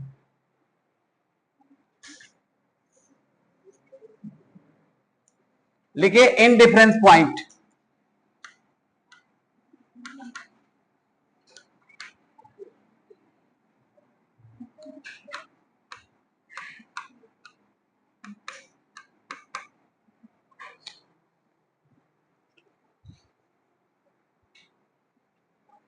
लिखिए EBIT minus interest into 1 minus T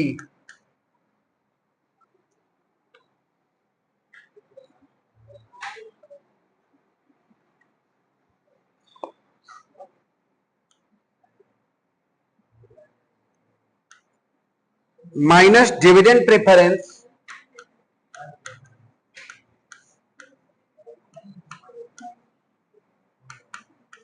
of plan ए।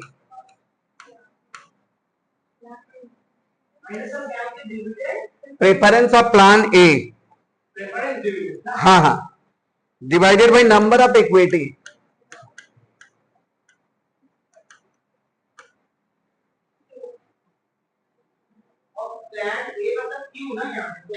एक बार लिखो, मैं बता रहा हूं। Equal to EBIT minus interest, formula लिख दे रहे हैं तब एक्सप्लेन कर रहे हैं, पहले आप लोग लिख लो। इंटरेस्ट बी, ये इंटरेस्ट ए था, इंटू 1 माइनस टी, वैसा ही रहेगा, minus preference dividend of plan B, whole divided by number of equity shares.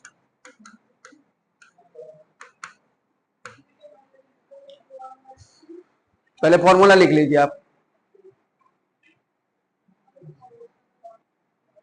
ठीक है। देखिए थोड़ा सा 5 मिनट का धीरज रखिए। दो प्रोजेक्ट को कॉम्बिनेशन करना है, यहां पे दो प्रोजेक्ट है ना, proposal A and proposal P and proposal Q. पहले दो को भिड़ाना है, फिर दो को भिड़ाना है, फिर दो को भिड़ाना है। समझ आया बात? ट्रायंगुलर सीरीज हो जाएगा। तो पहले पी और क्यू लिख दीजिए यहां पे, बिटवीन पी एंड क्यू। पहले बताइए पी ईबीआईटी कितना था पी में? 18 lakh,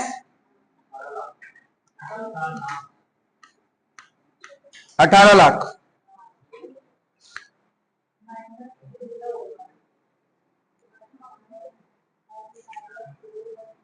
sir EBIT minus interest ये तो सर ईबीटी हो जाएगा, तो ईबीटी नहीं लिख सकते। क्या लिख सकते हैं? ईबीआईटी माइनस इंटरेस्ट ए, हाँ, ये ईबीटी हो जाएगा ना।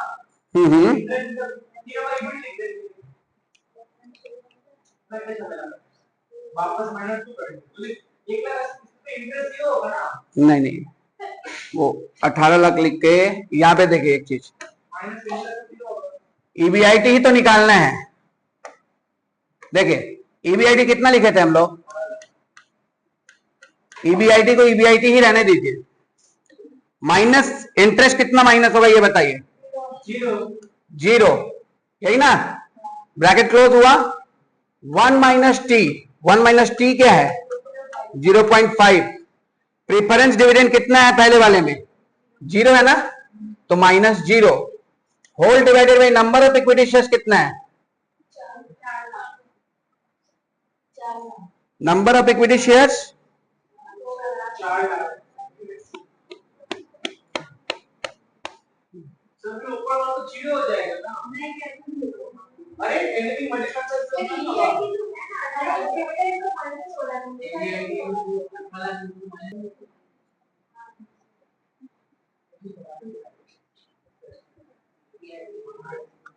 देखिए यहां पे कितना था नंबर ऑफ इक्विटी शेयर बोलो 4 लाख था इक्वल टू अब इधर का बोलो ईबीआईटी प्रपोजल यहां पे क्यू का बोलना है हाँ ईबीआईटी को ईबीआईटी रहने दो क्योंकि ईबीआईटी रेंज हमें निकालने हैं माइनस डिविडेंड बोलो इंटरेस्ट है 2 लाख इंटरेस्ट डिविडेंड को एक ही मानते हैं इन डिफरेंस पॉइंट के टाइम पर तो आप इंटरेस्ट डिविडेंड जो भी है एक ही बोलिए यहां पे ईबीआईटी माइनस 2 लाख हुआ फिर बोलो इंटू 1 माइनस 0.5 होगा ना माइनस क्या क्यों 0 अच्छा 0 ठीक है ये कितना हुआ 2 लाख इधर देख लो एक बार अरे श्रुति इधर देख लो तो ये कट गया ये 2 हो गया ये 1 हो गया तो ये हो गया अब क्रॉस मल्टीप्लिकेशन करिए देखिए कितना हो रहा है ईबीआईटी कितना आ रहा है इसमें ईबीआईटी का रेंज ये आया 0.5 इसका कैलकुलेशन करिए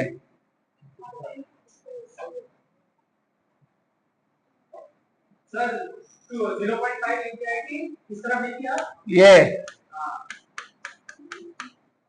नहीं मेरे को फाइनल बोलो ना इसका कैलकुलेशन करके बस आप इसका कैलकुलेशन करते रहिए भाई क्रॉस मल्टीप्लिकेशन करके कैलकुलेशन करिए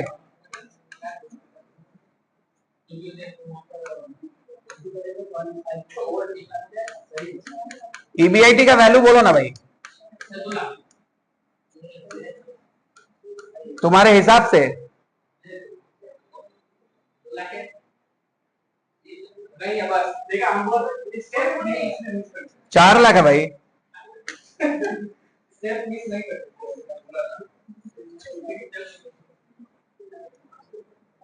रुक जाइए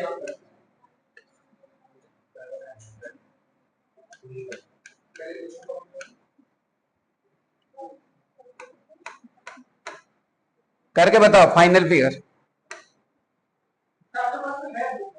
नहीं वो सॉल्व समझ में नहीं आ रहा तुम लोग करो ना कैलकुलेशन ईवीआईटी था खाली निकालना है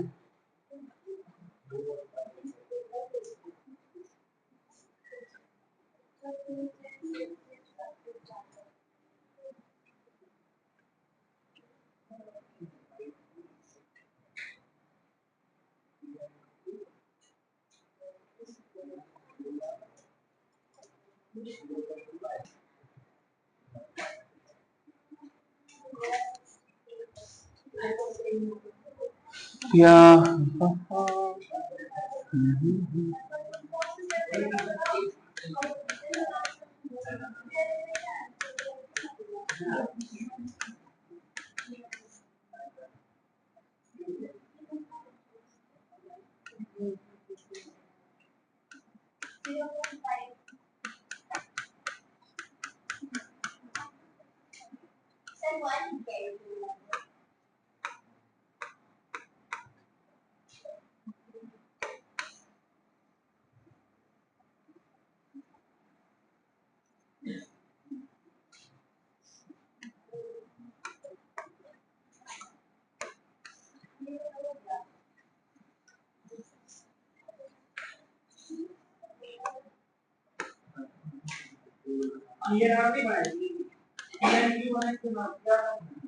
पहला कौन सा था बिटवीन पी एंड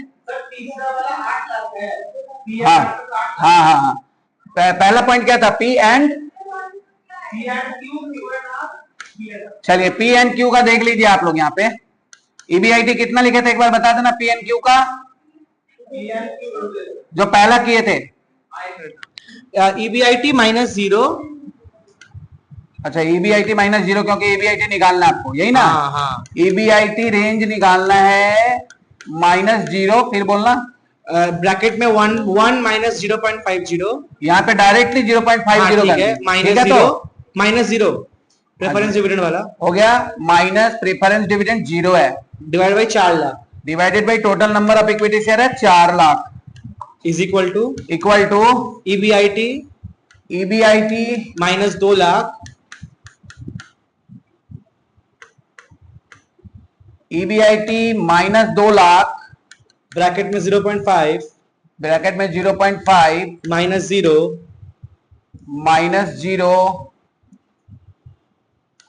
0 कर दिया, क्योंकि प्रेफरेंस डिविडेंड है ही नहीं, और divided by 2 lakh 2 lakh total number of equity shares है। अभी आप 4 लाख और 2 लाख को काट दिए 2 से, ठीक है, तो ये नीचे नीचे कट गया।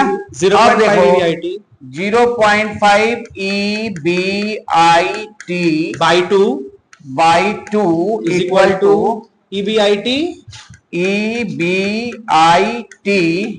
माइनस 2 लाख, नहीं सुन रहे सर, वो 0.5 EBIT, ये 0.5 EBIT हो जाएगा ना, इसका इस्तेमाल होगा, minus 1 lakh whole divided by 1, यही ना? फिर 0.5 EBIT, अब आप क्रॉस मल्टीप्लीकेशन करिए, 0.5 EBIT 0.5 EBIT equal to EBIT minus 2 lakh, so EBIT is equal to, अब यहाँ पे आ जाएगा EBIT equal to 2 lakh by 2 lakh by 0.5 0.5, 4 कितना आया? 4 लाख। इसी तरह से आप तीनों ही रेंज का करिएगा, P एंड Q का, फिर Q एंड R का, और फिर P एंड R का। ऐसे करके हम लोगों को EBIT मिलेगा। जिसमें आपको EBIT मिला वो उसका इंडिफरेंस पॉइंट हो गया, जिसमें EBIT खत्म हो गया उसका इंडिफरेंस पॉइंट है ही नहीं। ठीक है, अब आप कमेंट में लिख दीजिए। हाँ हाँ, 8 लाख हुआ, किसी का 8 लाख हुआ, किसी का कुछ भी नहीं हुआ। हाँ, 0, कुछ भी नहीं है, EBIT खत्म हो गया, EBIT खत्म हो गया।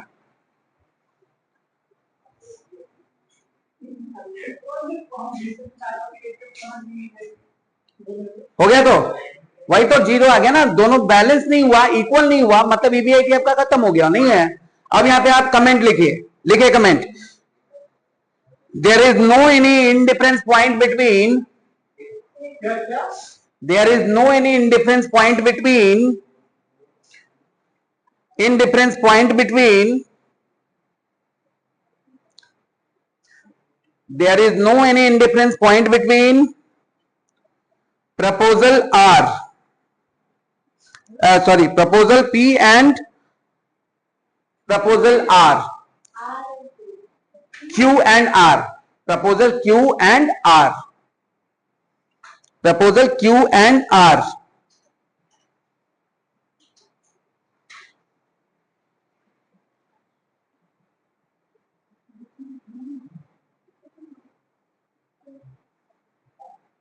ठीक है, और यहां पर आप बोल सकते हो कि प्रपोजल Q जो है वो डोमिनेट करता है, क्योंकि उसका EPS भी ज्यादा है, तो proposal Q is dominance over both of the proposals. ये आप कमेंट में आप देख के लिख दीजिएगा, ठीक है। अच्छा, कमेंट छोड़ना नहीं है, कुछ ना कुछ लिख देना है।